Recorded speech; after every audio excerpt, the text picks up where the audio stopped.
A black woman walked into the small-town police station, her simple clothes doing little to hide the confidence in her stride.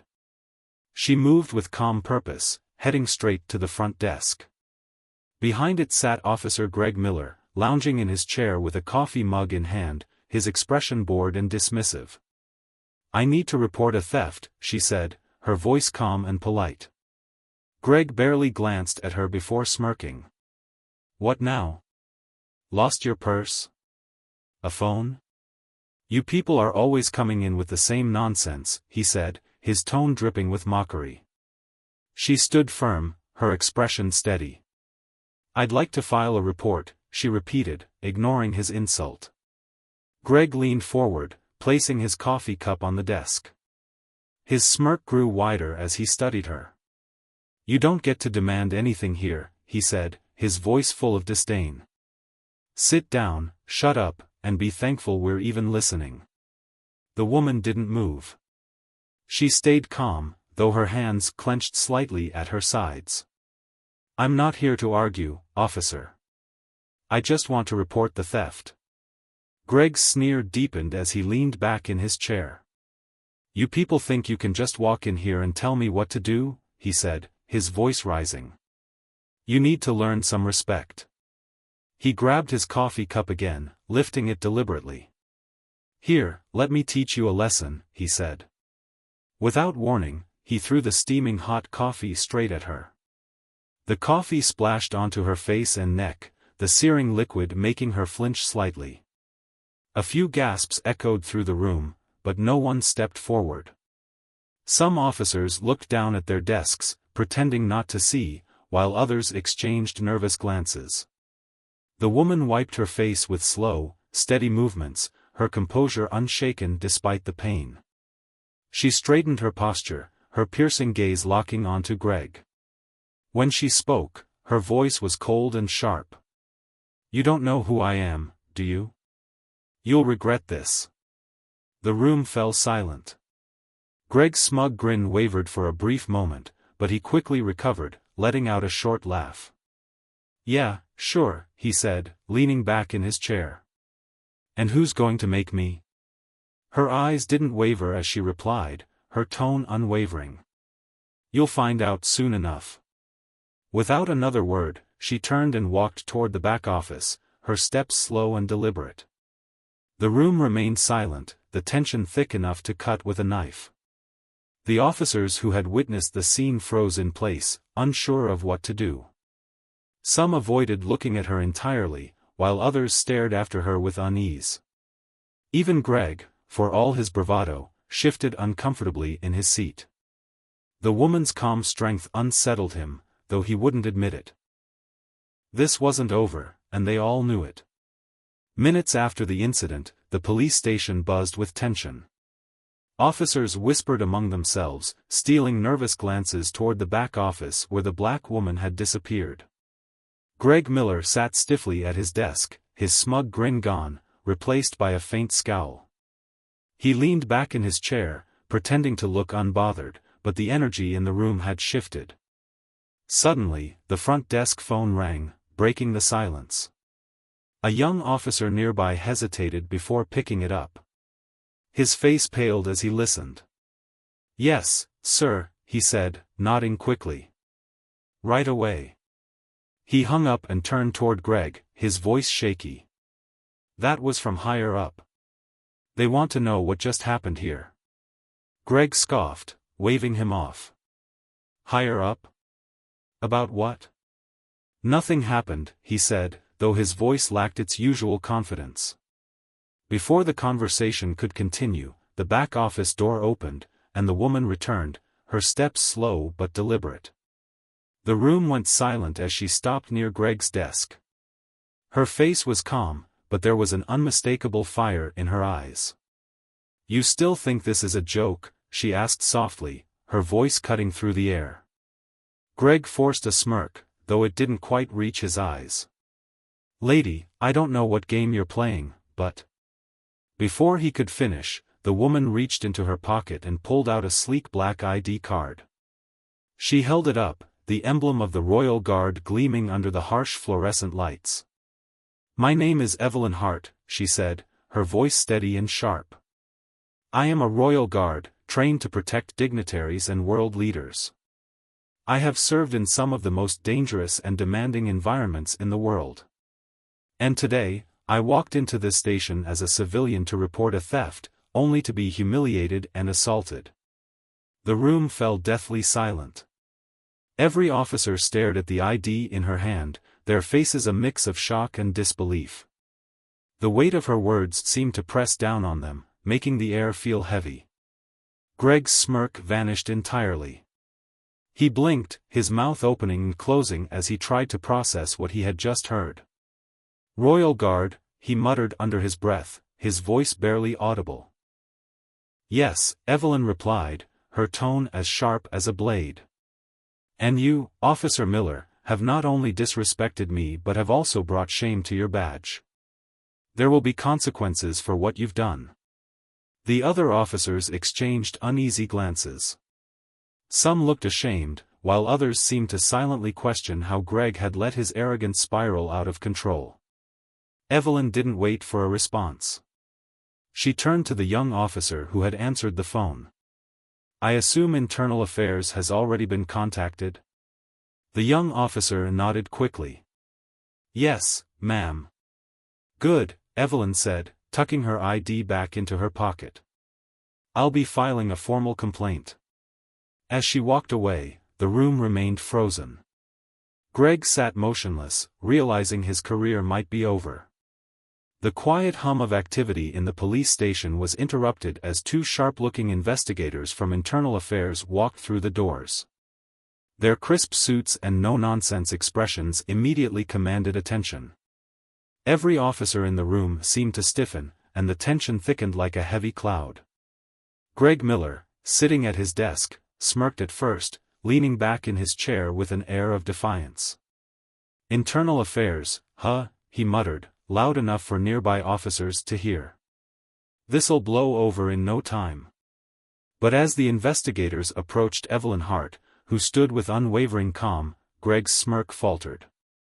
He shifted uncomfortably as he realized this wasn't going to be as simple as brushing off a complaint. One of the investigators, a tall woman with a firm voice, addressed Evelyn. "Ms. Hart, we've been informed of an incident involving Officer Miller. Can you please confirm your identity and provide a statement?" Evelyn reached into her pocket and handed over her Royal Guard ID. The badge gleamed under the station's fluorescent lights, its weighty significance impossible to ignore. "My name is Evelyn Hart," she said, her voice steady. "I am a Royal Guard, and I am here to formally file a complaint against Officer Greg Miller." The room went utterly silent. Even those trying to appear busy couldn't help but listen closely. Evelyn continued, recounting the events with precise detail. "Officer Miller assaulted me by throwing hot coffee in my face. Before that, he made racist and degrading comments toward me when I asked to file a theft report. Additionally, none of the officers in the room stepped in to stop his behavior or assist me afterward." Her words were calm, but there was no mistaking the steel in her tone. As she spoke, a few officers lowered their heads, avoiding her gaze, their guilt evident. Others shifted uncomfortably, realizing the seriousness of the situation. Greg's earlier smugness began to crumble as Evelyn laid out the facts with unwavering authority. His face turned pale, his hands gripping the edge of his desk. "This is insane," he muttered, his voice shaky. "She's exaggerating. It wasn't like that." The investigator turned toward Greg, her expression cold. "Officer Miller, you'll have a chance to defend yourself, but the complaint has been formally filed, and we are opening an investigation. For now, you are being placed on administrative leave, effective immediately. Please surrender your badge and firearm." Greg froze, his earlier arrogance completely gone. "What? You can't do this." "It wasn't that serious," he shouted, but his voice carried no weight. His hands trembled as he unhooked his badge and placed it on the desk, the metallic clink echoing loudly in the silent room. Evelyn stepped closer, her piercing gaze fixed on Greg. Her voice, quiet but full of power, broke the heavy silence. "You may have the badge," she said, her tone cutting like a blade, "but I have the honor. Let's see which one holds stronger." With that, Evelyn turned and walked away, leaving behind a stunned silence. Justice had begun, and Greg was left to face the wreckage of his actions, his career now hanging by a thread. The atmosphere in the station was tense as the weight of Greg Miller's actions began to ripple through the precinct. His arrogance, once a dominant force, had crumbled under the weight of accountability. The investigators from Internal Affairs didn't waste time. Greg was placed on immediate suspension, his badge and gun taken from him in front of his peers. The humiliation of being stripped of his authority was written all over his pale face. "This isn't over," Greg muttered under his breath as he was escorted out of the room, his shoulders slumped and his bravado shattered. The officers who had once laughed at his jokes and turned a blind eye to his behavior now avoided his gaze. It was as if they were distancing themselves from a sinking ship, realizing too late the consequences of their silence. Internal Affairs began their work in earnest, interviewing officers and combing through Greg's record. What they uncovered was far worse than anyone had anticipated. A pattern of misconduct emerged, stretching back years. Complaints from civilians, instances of excessive force, and racist remarks, all buried or ignored by the system that had protected him. The investigators also turned their attention to the station itself, questioning officers who had witnessed Greg's behavior but had done nothing to stop it. "You were in the room when the incident happened," one investigator asked a junior officer. "Why didn't you step in?" The officer shifted uncomfortably in his seat. I didn't think it was my place," he stammered. "I didn't know what to do." "That's part of the problem," the investigator replied sharply. "Turning a blind eye is complicity." As the investigation widened, the station itself came under scrutiny. Questions were raised about how such behavior had been allowed to go unchecked for so long. The leadership of the precinct was forced to confront the uncomfortable truth: their culture of silence had enabled officers like Greg to thrive. Meanwhile, Evelyn Hart stood in the hallway, her calm demeanor unchanged. She had done what she came to do, and now she watched as the system began to hold itself accountable. She walked past a group of officers, some of whom lowered their eyes in shame, while others gave her small nods of respect. Her presence carried an undeniable weight, a reminder of the consequences of unchecked power. As she reached the exit, one of the younger officers hesitantly approached her. "Ma'am," he said quietly, "I just wanted to say, I'm sorry. For what happened. And for not stepping in." Evelyn paused and looked at him, her gaze steady. "What matters now is what you do moving forward," she said simply. "Change doesn't happen unless people like you make it happen." With that, she walked out of the station, her dignity intact and her resolve unshaken. Her actions had sparked a chain of accountability that was long overdue. The fallout from Greg's actions wasn't just about one officer, it was a reckoning for a culture that had ignored its flaws for far too long. Outside, the sun shone brightly, a stark contrast to the storm brewing within the precinct. Evelyn didn't look back. She had done her part, and now it was up to the system to follow through. Evelyn Hart stepped out of the police station, her step steady, her posture straight. The searing sting of humiliation she had endured earlier had been replaced by a quiet, unshakable sense of purpose. She had walked into that station as a civilian seeking help and left as a powerful example of what dignity, strength, and accountability could accomplish. Her head was held high, knowing the chain of events she had set into motion would not stop with her. Inside the station, the fallout from Greg Miller's actions was spreading like wildfire. His smugness had long since vanished, replaced by a hollow expression as he sat in an empty office, awaiting the next steps from Internal Affairs. His badge and gun had been taken, and his once unchecked arrogance was now replaced by regret and fear. Greg's career was in tatters, his reputation destroyed. But his downfall was more than just the consequence of a single act of aggression, it was the result of years of misconduct finally catching up to him.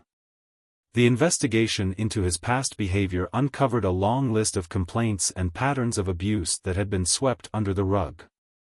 Now, those actions were coming to light, and the system that had protected him was being forced to reckon with its own failures. The station, too, was under scrutiny. Officers were questioned for their silence and complicity, and the leadership was being pressured to implement reforms. Change wasn't easy, and the resistance was palpable, but Evelyn's actions had made one thing clear: the old ways couldn't continue unchecked. As Evelyn walked into the bright afternoon sun, a young officer from the station ran after her. "Ms. Hart," he called, his voice hesitant. Evelyn turned, her calm gaze meeting his. "I just wanted to say, thank you," he said, his voice low. "For standing up. For showing us what accountability looks like." Evelyn studied him for a moment before offering a small nod. "Change starts with people willing to do the right thing," she said. "Don't let this be the last time you take a stand." The young officer nodded, her words clearly making an impression. He stood there as she walked away, her figure a symbol of quiet strength against the backdrop of the city. This story isn't just about one man's downfall or one woman's strength, it's about something much larger. It's a reminder that silence in the face of injustice allows toxic systems to thrive. It's about accountability, not just for individuals, but for the culture that enables them. What are your thoughts on Evelyn's actions? Do you think Greg Miller got what he deserved? Have you ever witnessed a situation where someone stood up against injustice, and how did it make you feel? Let us know your opinions in the comments below, we'd love to hear from you. Also, tell us where you're watching this video from. Are you tuning in from your living room, your car, or maybe halfway across the world? Share your location with us in the comments, we love connecting with our viewers. If this story inspired you or made you think about standing up against injustice, give this video a thumbs up to let us know. Don't forget to subscribe to our channel for more powerful and impactful stories like this one. Click the notification bell so you never miss a story that challenges the status quo and leaves you with something to think about. Together, we can create a community that values justice, accountability, and standing up for what's right. Thank you for watching, and until next time, remember, real power comes from doing what's right, even when it's hard. Stay strong and stay courageous.